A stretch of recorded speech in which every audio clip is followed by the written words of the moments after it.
All right, we are going to start with a quick introduction about the grant plant, about me, and why we're here and what we're doing. My name is Tanya Brown Kinzel, and I am, let's see if I can get this, a team member at the Grant Plant. The Grant Plant is a national grants consultancy firm that is based in Albuquerque, New Mexico. A lot of our clients are in New Mexico, but we also do have clients in many other states abroad. And we provide a full spectrum of grant services, everything from helping prospect to finding grant opportunities to helping you either write it or writing it for you, or maybe proofing your application for a grant, all the way through post-award grant management services, whether a private sector grant or a federal grant, for example, and grant trainings.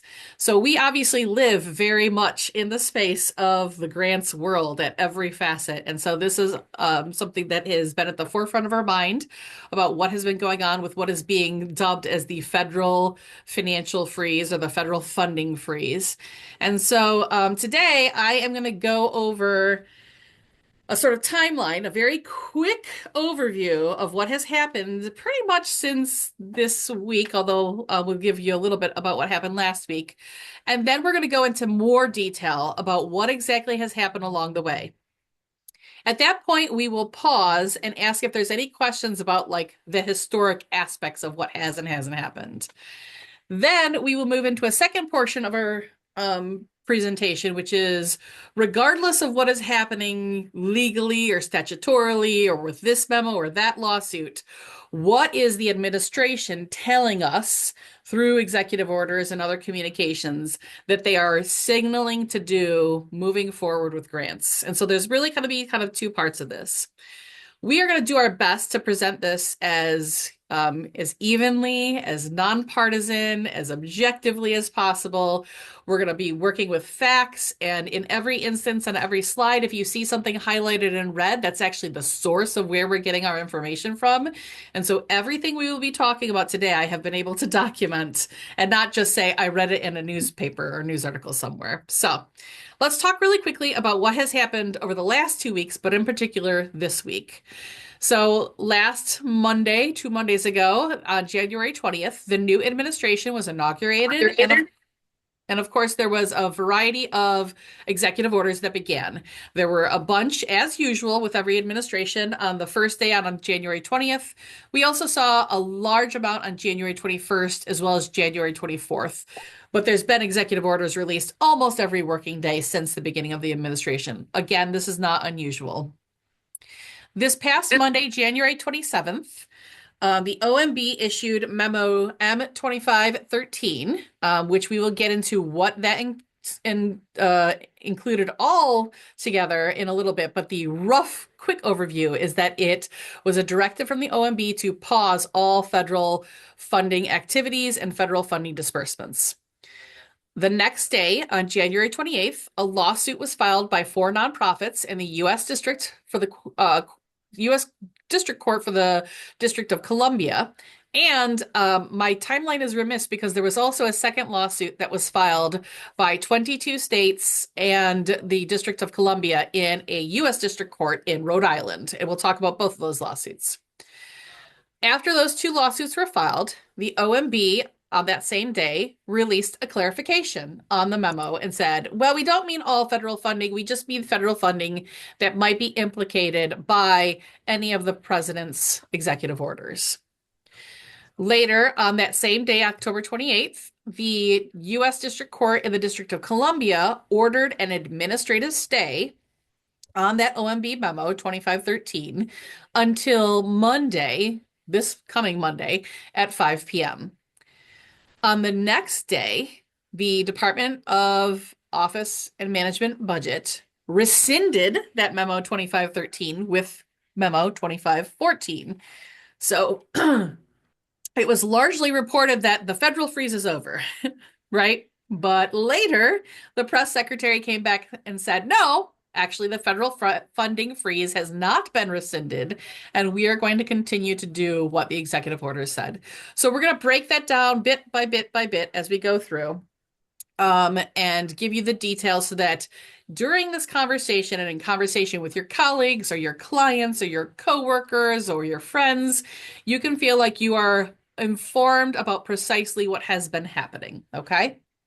So this is just a quick screenshot of that 2513 memorandum. And that memorandum, as I mentioned, which was issued on the 27th to go into effect on the 28th at 5 p.m., was to temporarily pause two things. And these words are almost verbatim, although I don't have them all in quotes, but almost verbatim from the memo, that all activities related to obligation or disbursement of all federal financial assistance should be paused, and that any other relevant agency activities that may be implicated by the executive orders, and they did list specific executive orders and then broadly said in any other executive orders, that any of those activities that are implicated should also be paused. So there should not be any open NOFOs or notices of funding opportunities that should go out. No merit review panel should happen, etc. So per 200.1, the term federal financial assistance is very clearly defined, and that 2 CFR.200 is what is known as the Uniform Guidance or Uniform Grant Guidance. It is a federal regulation which governs basically federal financial assistance. So federal financial assistance is defined as grants, cooperative agreements, which is the bulk of what we're talking about here, but it could also include non-cash contributions or donations of property, direct appropriations, which usually come in the form of grants or cooperative agreements, food commodities, and other financial assistance. Additionally, 2 CFR 200.203 and Subpart F of the Uniform Guidance say that under certain circumstances, federal financial assistance could also be loans from the federal government to a grantee, loan guarantees, interest subsidies, and insurance. But please understand that these are really exclusive to the relationship between the federal government and a non-federal entity as either a grantee or award recipient. It doesn't mean that all federal loans or loan guarantees or interests or insurance was going to be paused. It's just exclusively between the non-federal entity or recipient of the award and the federal government. So what was not included in this action? Well, 2 CFR 200.502H tells us what is already not considered federal financial assistance, plus the OMB memo 2513 and a follow-up memo from the OMB titled Q&A regarding memorandum M2513 clearly stated that Medicaid, Medicare, Social Security, welfare, free rent, and federal assistance to individuals were not included in this. Okay, so they've been trying to say from the get-go and have clearly repeated in several press briefings that these were not intended to be impacted. Now, pause here really quickly to say I have read many, many reports that a number of states had problems with their Medicaid or Medicare portals. I don't know anything about that. That is factual. But what I can say is that these were, from the beginning, said by the administration as not intended to have been included in this. So we're not going to speculate or discuss what that is. Also, really quick note that I'll give here at the beginning, and I gave this yesterday in the session if you happen to be there. I am not an attorney, and even if I was an attorney, I would not be giving you legal advice at this point. So just understand that I'm doing my best to report based on what is happening and what I do know about the uniform guidance and what is very clearly stated. And so again, everything will be very clearly documented in terms of what I'm sharing. So the first three questions that we are going to address in today's session is one, how long would or will the process that was described in the OMB memo 2513 either have lasted or last? Because remember, that memo has been rescinded, but we also have statements from the White House that state the memo may have been rescinded, but the actual directive has not. Okay, so we're still going to talk about what the directive is, regardless of whether or not the memo still exists. The second question or topic that we're going to address is there anything that could have been or could be done about it, absent a lawsuit, which is clearly being filed by multiple parties? And the third question or topic is what were the federal agencies originally ordered to do in that OMB memo, and what is it they are ordered to do now, if we know? So in terms of that first question, how long would things last, or how long is this federal funding freeze going to go on for? Well, in the original OMB memo 2513, it did not have an end date that was specified, but there were two indicators in that memo that was basically telegraphing to everybody what the administration and its respective agencies hoped that that timeline would be.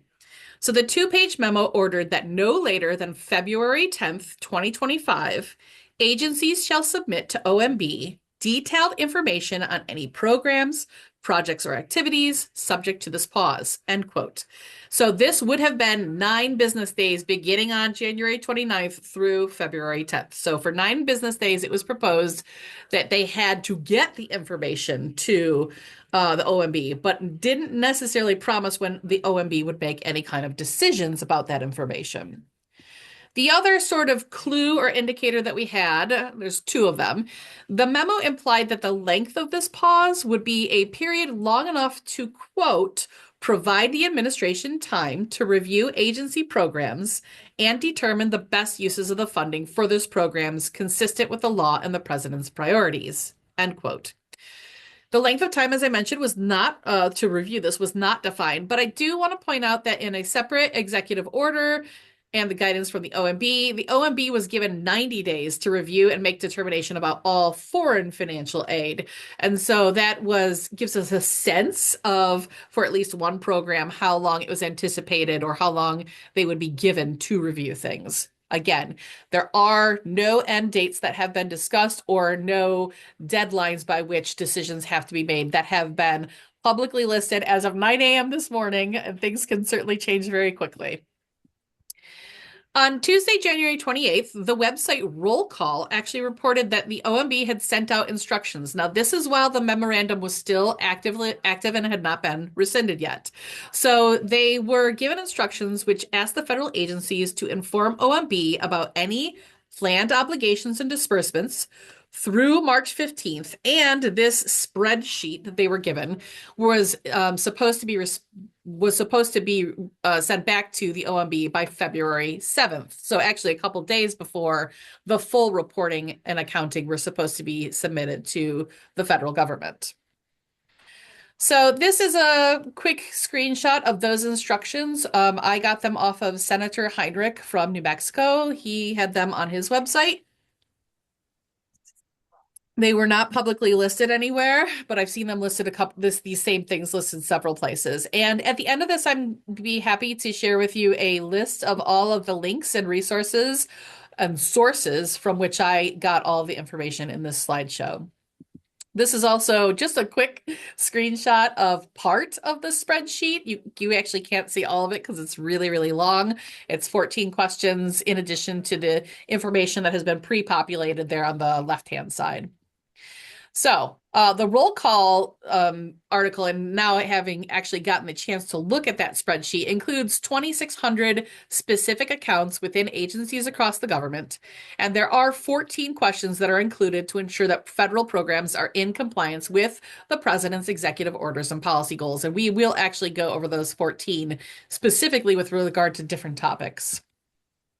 So the second question is there anything we can do about it? Well, no, because first and foremost, the OMB has rescinded Memo 2513 via Memo 2514. However, the White House press secretary stated after the rescission, quote, "This is not a rescission of the federal funding freeze.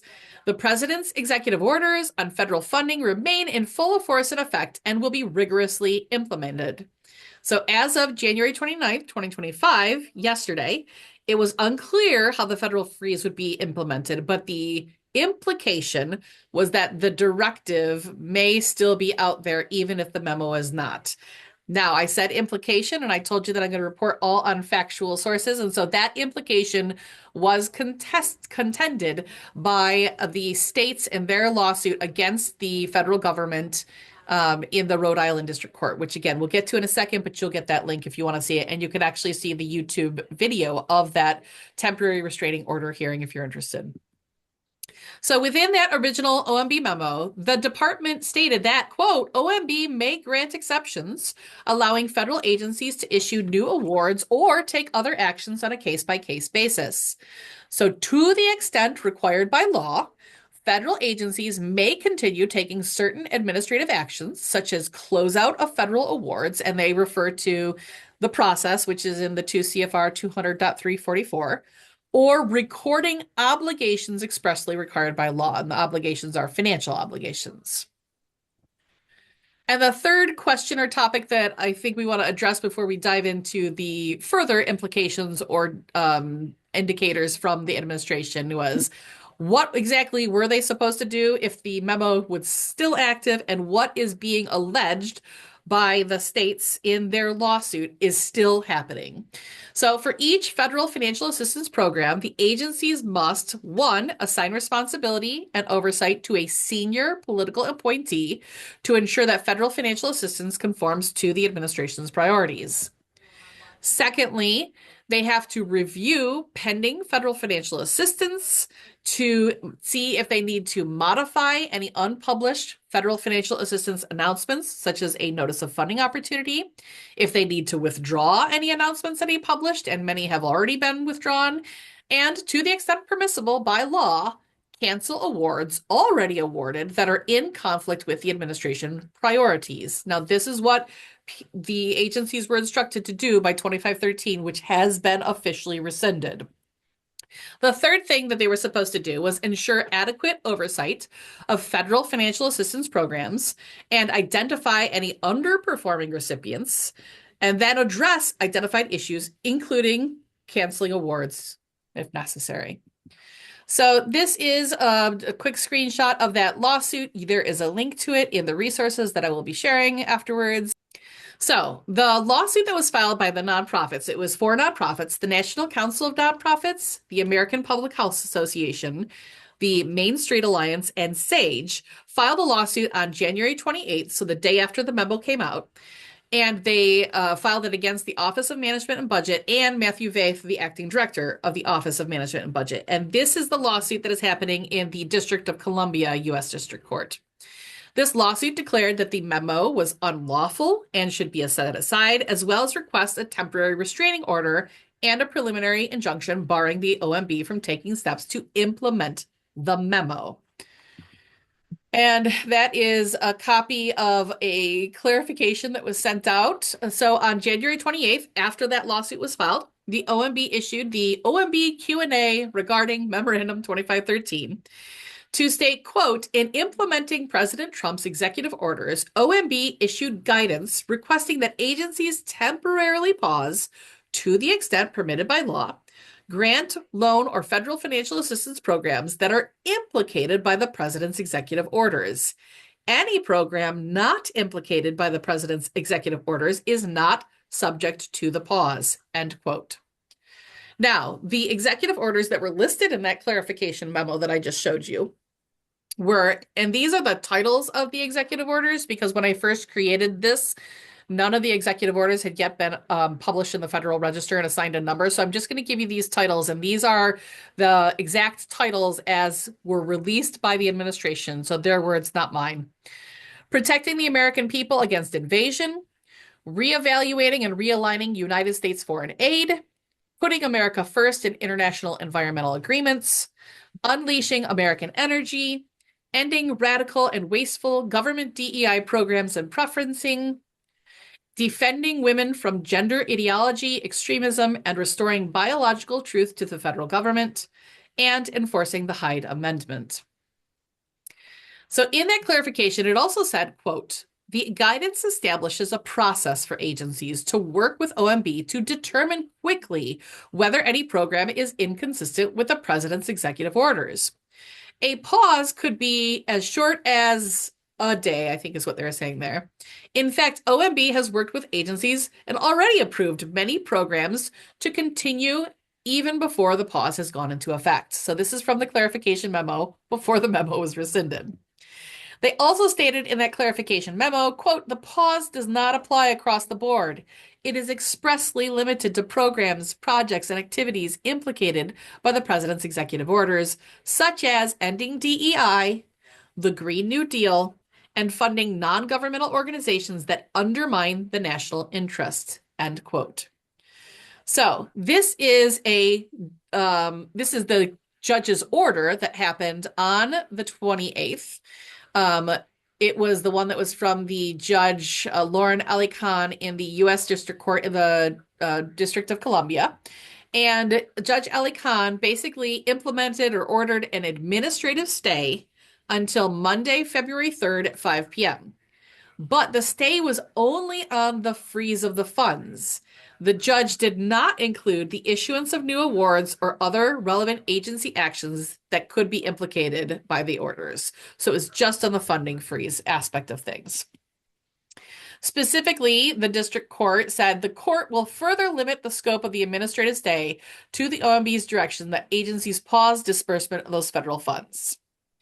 Now, as I mentioned, there was a subsequent memorandum from the Office of Management and Budget that basically rescinded or did rescind Memo 2513, which most media outlets were reporting meant that the federal funding freeze had therefore been rescinded. However, White House Press Secretary Karoline Leavitt stated this is not a rescission of the federal funding freeze. And this is a screenshot of her exact Twitter or X post, I guess you'd say, not tweet, but X post. And these sentiments were not only reiterated in a press briefing that she did yesterday, but also reiterated by President Trump himself today in a different briefing.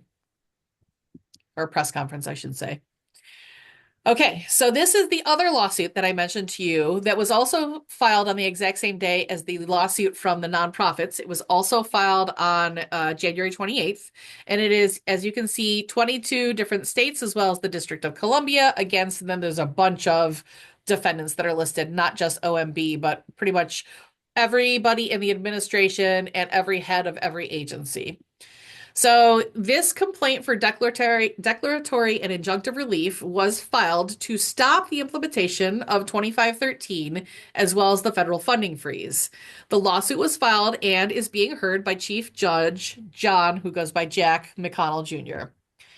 So yesterday, after the rescission at 3 o'clock Eastern time zone, Chief Judge McConnell held a temporary restraining order conference on the 2513 after it had been rescinded. And you can see this on YouTube. That link will be included. The court said, why should we hear this? Because the memo has been rescinded, and so therefore is this lawsuit not moot? And so the plaintiffs, the states, argued that the lawsuit was not moot after the rescission because of, quote, of the chaotic implementation of this so-called funding pause or funding freeze that had at the time been effectuated through OMB Memorandum 2513 is still ongoing. And so it has been the experience of people, as reported in the news, and certainly the experience of the states, that this funding freeze does seem to be happening across the board and not just on those implicated by the executive order.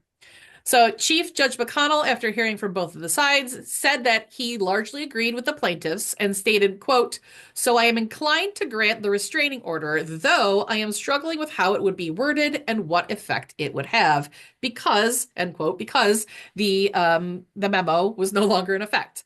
So the judge basically gave both sides some homework. The judge ordered that the plaintiffs have to draft a temporary restraining order and then instructed the defendants or the administration to respond to that drafted language within 24 hours. And then afterwards, the judge will issue a decision.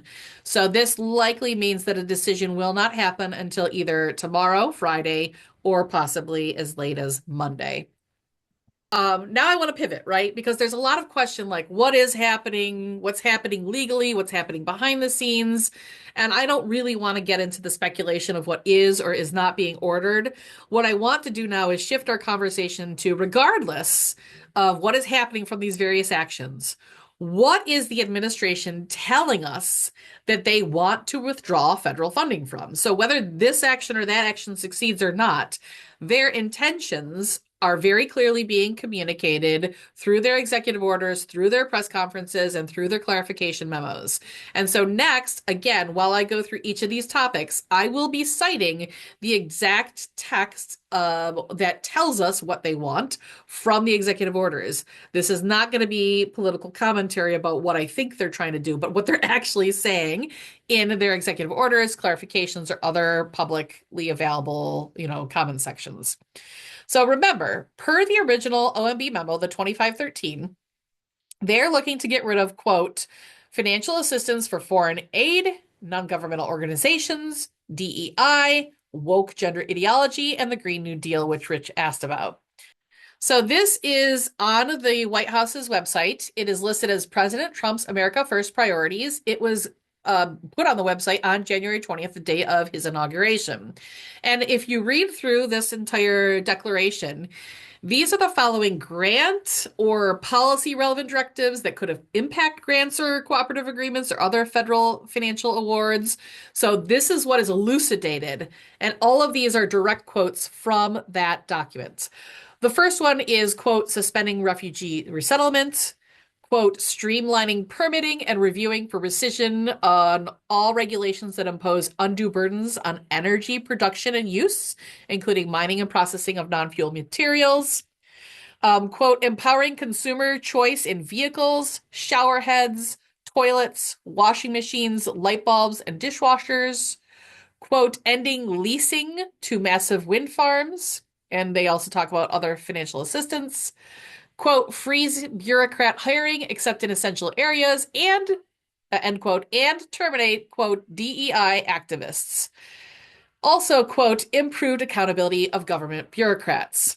Finally, ending censorship by the federal government, and, quote, the erasure of entirely true speech. Finally, one of the other things that I think might impact grants is, quote, protecting women from radical gender ideology. So let me hide this floating control real quick. Okay, there we go. So the National Council of Nonprofits, which again is going to be one of the links in the resources that you get, summarized what is going on with diversity, equity, inclusion, accessibility, and belonging. So sometimes you'll see some combination of those letters, DEI or DEIA or even DEIAB. Their summary is, quote, federal government DEI programs and trainings will be eliminated, extending to any anti-DE efforts to the private sector. And we'll talk about that in a second. Section 3B4 of the executive order titled Ending Illegal Discrimination and Restoring Merit-Based Opportunity, which was published on January 21st, requires all federal grantees and contractors to, quote, certify that it does not operate any programs promoting DEI that violate any applicable federal anti-discrimination laws. This doesn't state in conjunction with a grant, it just says any programs promoting DEI. Furthermore, Section 3C, subparts 2 and 3, demands that the OMB remove all references to the DEI or DEIA principles, quote, under whatever name they may appear, from federal acquisition, contracting, grants, and financial assistance procedures, end quote.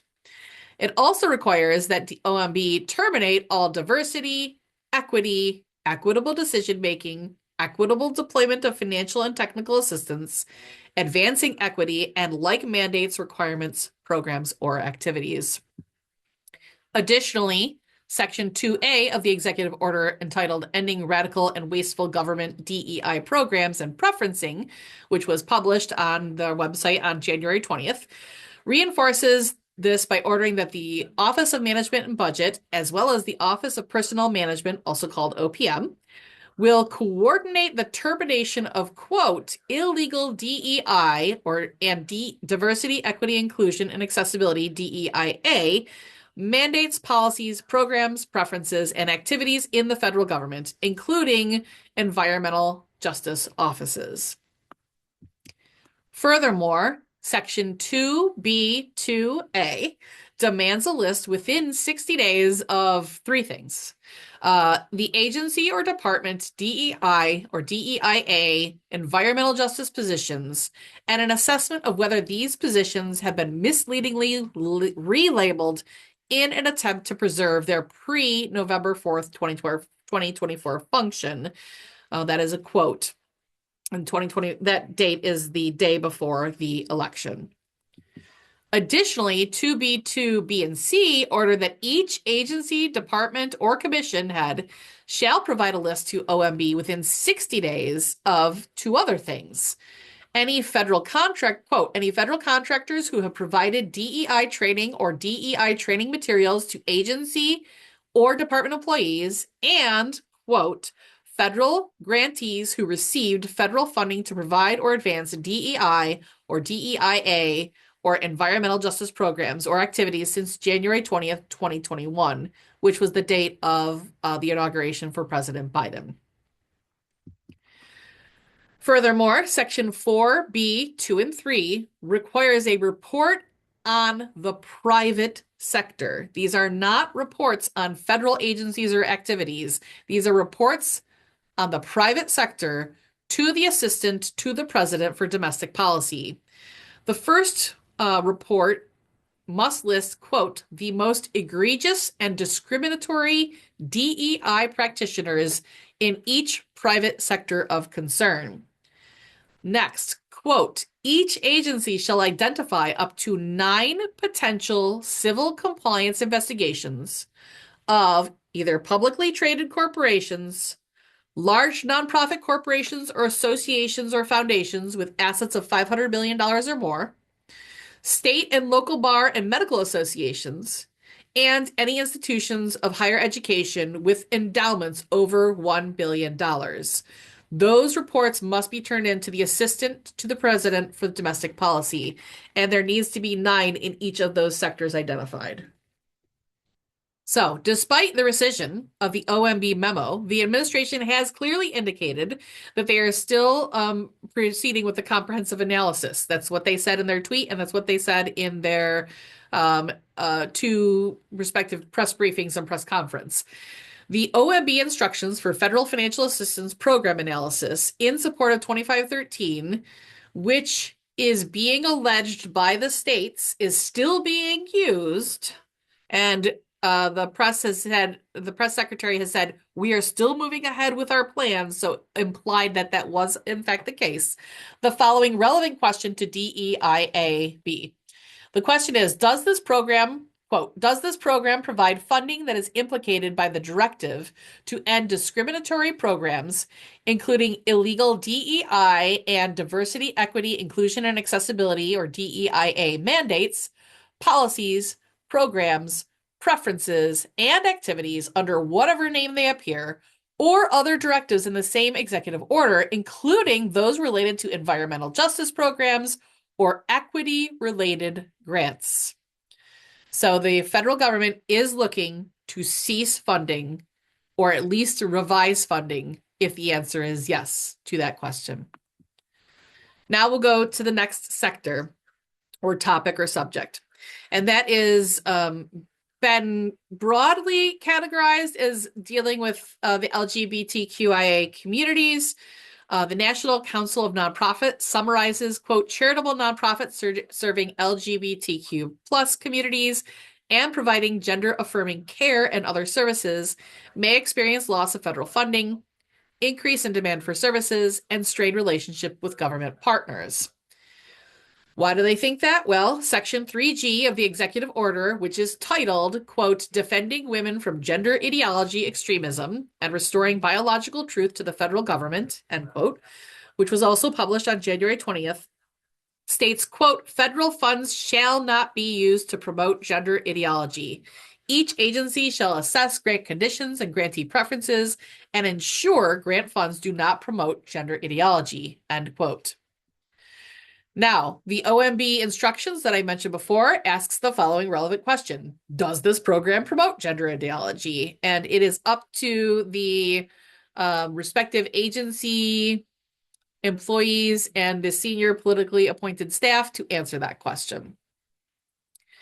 The next subject deals with immigration. Again, the National Council of Nonprofits summarizes, quote, nonprofits working with immigrant populations, providing legal assistance or training, or delivering humanitarian or other direct aid may see the need for services increase, may lose funding, and could be targeted by law enforcement.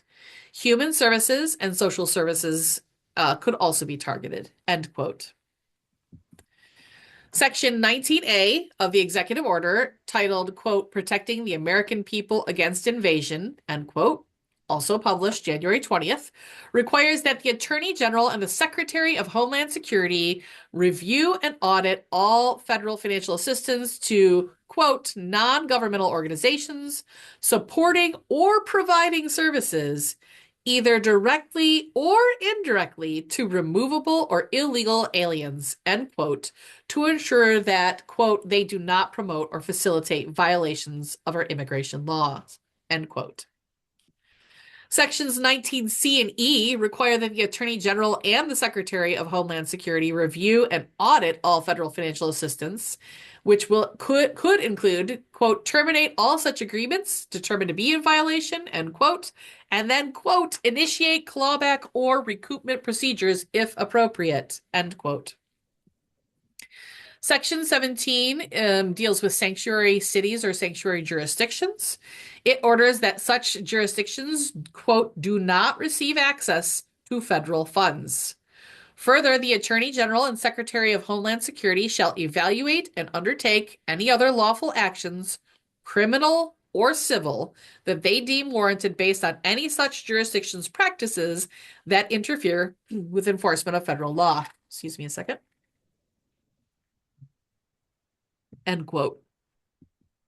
Section 20 on this section is titled Denial of Public Benefits to Illegal Aliens, orders, quote, all agencies to identify and stop the provision of any public benefits to any illegal alien not authorized to receive them under the provisions of the INA or other relevant statutory provisions, end quote. Now, remember that instruction survey about each of the programs? This is the question that's asked. Does this program provide federal funding to non-governmental organizations supporting or providing services either directly or indirectly to removable or illegal aliens, end quote. Next section, and hopefully this will somewhat address your question, Rich, about what the Green New Deal is and what exactly that means. The National Council of Nonprofits summarizes, quote, nonprofits receiving or expecting funding from elective pay, Inflation Reduction Act, or Infrastructure Investment and Jobs Act programs may have the programs and funds terminated. Charitable nonprofits may also be contacted to comment on their experience before, during, and after natural disasters, end quote. So, among many other actions that were in the administration's or the president's, one of his very first executive orders, which was entitled Initial Rescissions of Harmful Executive Orders and Actions. In Section 2, it does initially rescind Executive Order 14052, which authorized the implementation of the Infrastructure Investment and Jobs Act, which is also known as the IIJA. Sometimes we call it the BIL or the Bipartisan Infrastructure Law. Section 2 also rescinded Executive Order 14082, which authorized the implementation of the energy and infrastructure provisions of the Inflation Reduction Act of 2022, which we also call the IRA. Now, after that executive order was published, there was some confusion about whether all IIJA and all IRA funding was going away. So the Office of Management and Budget did release Memo 2511 on January 21st, the next day, which was entitled Guidance Regarding Section 7 of the Executive Order Unleashing American Energy. And the OMB basically clarified that it was only directing agencies to, quote, immediately pause disbursement of funds appropriated under the IRA or the IIJA if the programs, projects, or activities were implicated by the policy established in Section 2 of the order, which mimicked the rescission executive order. Furthermore, Section 2E of the executive order entitled Unleashing American Energy, published on January 20th, eliminated the electric vehicle mandate, state emission waivers, and other subsidies that favor electric vehicles over other technologies. Along the same vein, Section 7 terminates the Green New Deal by immediately pausing the disbursement of funds through IRA or IIJA, quote, including but not limited to funds for electric vehicle charging stations made available through the National Electric Vehicle Infrastructure Formula Program or the Charging and Fueling Infrastructure Discretionary Grant Program, which actually they had just announced their newest round of awardees in January, shortly before the inauguration, and so that program is now terminated. The OMB instructions ask the following relevant questions. So this is among the 14 questions. Does this program include activities that impose an undue burden on the identification, development, or use of domestic energy resources, including through funding under the IRA and the IIJA? Additionally, it also asks the question, does this program provide funding that is implicated by the revocation and rescission of the U.S. International Climate Finance Plan? Now, there are a couple of other subjects that are either grant related or grant adjacent that I want to talk about. And so there's a few topics that I'm just going to go through here. So, Section 1 of the executive order that is titled, quote, Restoring Freedom of Speech and Ending Federal Censorship, end quote, which was published on January 20th, declared, quote, under the guise of combating misinformation, disinformation, and malinformation, the federal government infringed on the constitutionally protected speech rights of American citizens across the United States in a manner that advanced the government's preferred narrative about significant matters of debate. So they have a very keen eye on the words and the language that is going to be used. And so that's something to bear in mind as you may move forward in either the federal financial award funding space or other funding spaces. In terms of foreign aid, Section 3A of the executive order titled Reevaluating and Realigning United States Foreign Aid on January 20th required all foreign aid dispersal to be paused for 90 days while a review was conducted. And in Section 3C, it said then, after the 90 days, a decision needed to be made whether to continue, modify, or cease each foreign assistance program. Now, CNN reported on Saturday, January 25th, 2025. I could not find any evidence, but I can link people to the article if they want to see it, that Secretary of State Marco Rubio issued an exemption via a cable to all U.S. diplomatic posts on Friday, January 24th, to exclude emergency food assistance and foreign military financing for Israel and Egypt from the freeze on all foreign aid. At least the emergency food assistance is basically reaffirmed or stated in the first place in a formal waiver that was issued that I do have a copy of on Tuesday, January 29th, which we will talk about next. So on Tuesday, January 29th, the Secretary of State issued a waiver entitled, quote, Emergency Humanitarian Waiver to Foreign Assistance Pause, end quote. And it defines as putting a pause on life-saving humanitarian assistance, which the Secretary defined as, quote, core life-saving medicine, medical services, food, as was discussed last slide, shelter, and subsistence assistance, as well as any supplies and reasonable administrative costs as necessary to deliver such assistance, end quote. Furthermore, in the OMB instructions that are being asked on each program, the relevant question to foreign aid is the program a foreign assistance program or providing funding or support activities overseas, to help further clarify anything else that may need to be reviewed by the Secretary of State. So this one, there is some confusion around. So Section 2 of that initial rescissions of harmful executive orders and actions from January 20th also rescinds Executive Order 14015, which was a Biden-based or Biden era executive order, which defined the functions for the White House Office of Faith-Based and Neighborhood Partnerships. Now, Biden didn't establish the Office of Faith-Based and Neighborhood Partnerships, but in this executive order, he defined what some of the functions were. And among those functions, the only thing that I could find that maybe was relevant to this discussion was that one of the functions says, quote, to promote awareness among diverse civil society leaders of opportunities to partner both financially and otherwise with the federal government to serve people in need and to build institutional capacity, end quote, among other functions that are described. So I want to be clear that it does not appear at this point, or I don't have any evidence that the Office of Faith-Based and Neighborhood Partnerships has entirely gone away, but the functions as defined by President Biden have been rescinded. What those functions are now, I don't know. And then finally, there is another executive order that was rescinded. That's Executive Order 14084, which was entitled, quote, promoting the arts, the humanities, and museum and library sciences, end quote. And among other actions, this executive order that we're talking about created a Committee on the Arts and the Humanities, which was intended to advance the arts, humanities, and museum and library services. So that appears to have been terminated, at least per this executive order.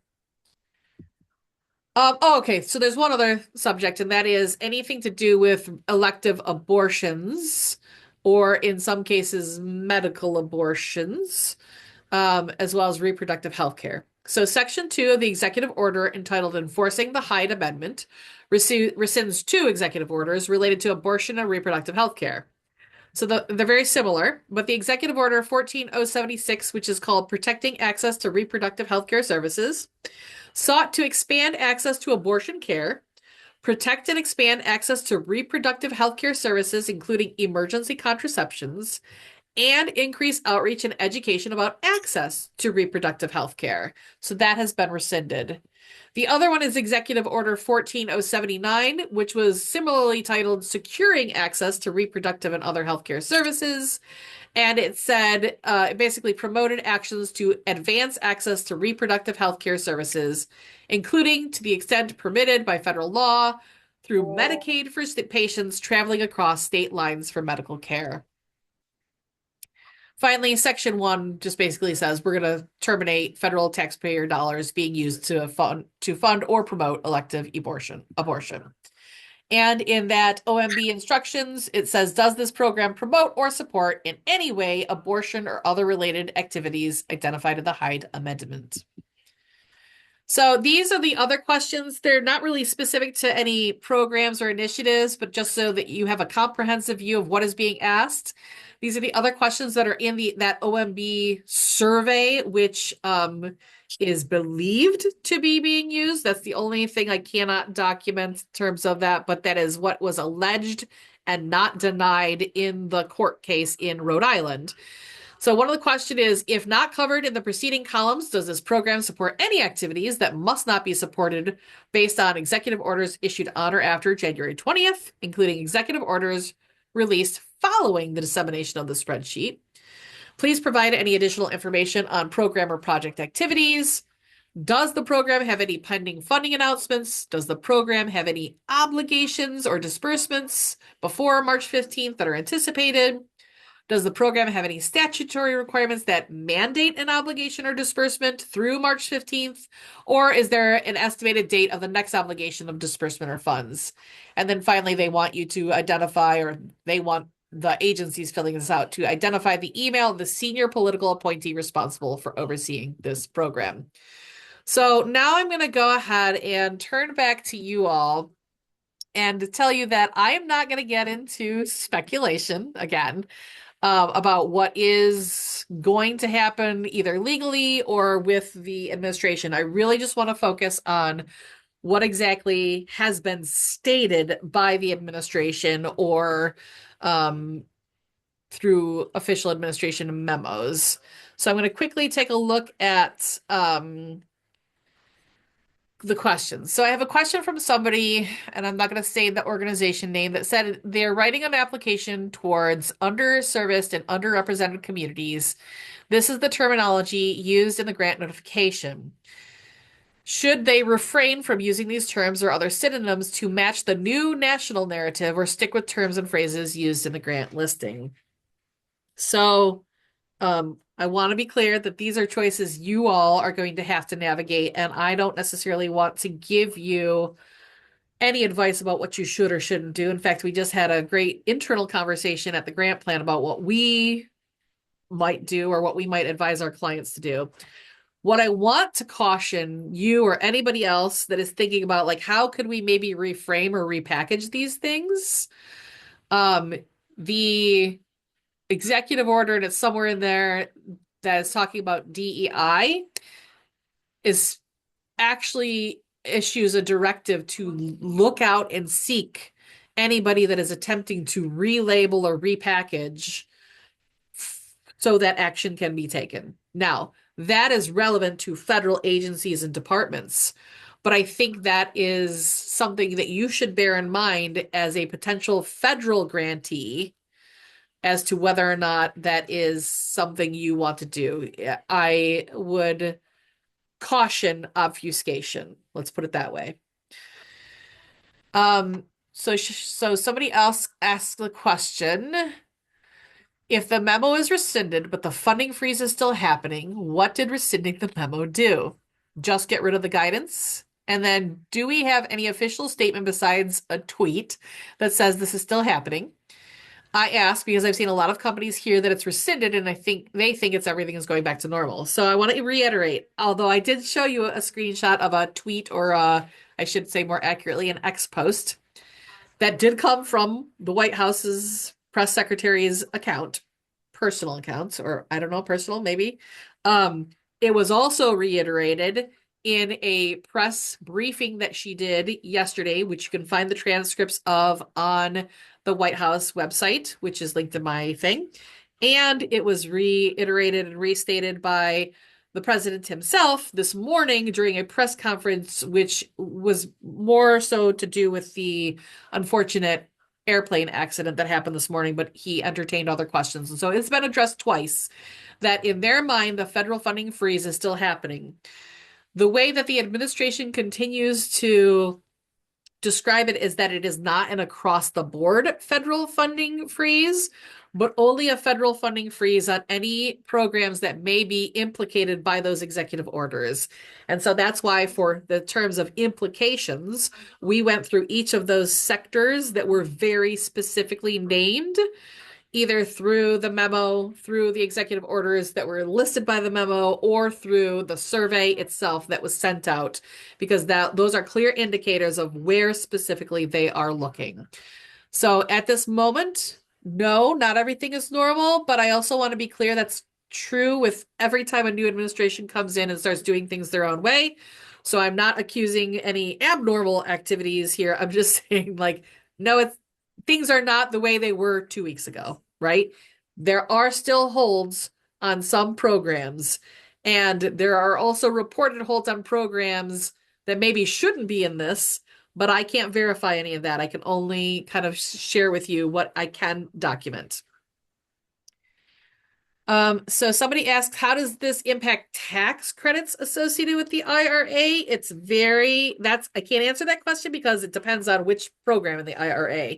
But if it has anything to do with equity, if it has anything to do with diversity, and if it has anything to do with forcing consumer choice on anything, then it may be impacted. So your best bet is to go back and kind of ask those questions that I put in each of those sections that are from the survey itself. Ask those questions to yourself about your programs to get a sense of whether or not you may or may not be impacted.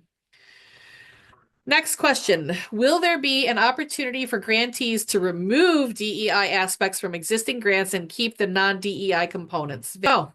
I don't know, and I don't want to speculate. That's dangerous to do. But what I will say is it is very clear that DEI and whatever other names or variances that have been used by people is not in favor with this administration. I want to encourage you all, if you want a copy of the links or the slideshow, please send me an email. I don't mind getting a flood of emails. Like I said, I will only be providing to you things that I can document. And I think it's really important for all of us right now to be clear about what is actually happening and also clear about what is actually being said by the administration about what they want and what they don't want, because those are going to be clear indicators for where federal grants are going to move forward in the next presidential term. Thank you for helping us navigate and staying non-political by sticking to the documentable facts. That is so helpful. Thank you. So thank you all very much. I know this is a hard topic to navigate and it has a lot of emotions, confusion, fear, and for some, maybe even excitement. But I want to really, really emphasize that we try to stick to the facts and that we share those facts with others.